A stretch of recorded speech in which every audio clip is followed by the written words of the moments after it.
Absolutely. We'd seen some very credible forecasters expecting the RBA to cut rates. And I think in fairness, you could make a very credible argument to cut rates and a very credible argument not to. It was very finely balanced. I find it quite interesting in that key last paragraph in the statement that the RBA doesn't appear to have even sort of strengthened its easing bias, very focused on the labour market and not so much on inflation. Yeah, that is interesting because we were expecting potentially, if the Reserve Bank didn't cut today, that we would have some explicit easing bias, and it doesn't appear as though there is any of that in this a statement that's attached to the decision. Look, I think that's exactly right. And there have been a few forecasters that had thought the RBA may not cut today because of the election cycle, but may move in June or July. And that seems very unlikely now when you look at the focus from that statement. So when I read that and I have a quick glance at it, it's all about labour market data from here on in.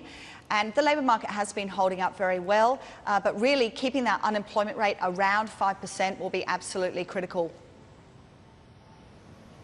Joe, can I also ask you, to what extent did the upcoming federal election play a role here? Do you think the RBA would prefer to perhaps stay on the sidelines until they get some clarity on the fiscal policy side of things and maybe even lay out a case for easing into the future when we get the statement of monetary policy on Friday? Yeah, so look, from my perspective, the election doesn't change the RBA's action. You know, I think if the RBA really felt the economy needed a boost from lower interest rates, they would have cut rates. And obviously we've got precedent of central banks moving in both directions in election cycles before. So for me, that's less relevant.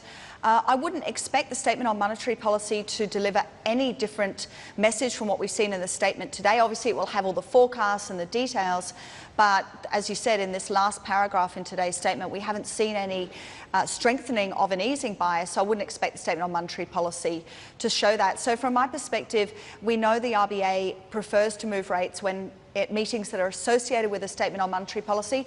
So August is sort of the next moving point, I think.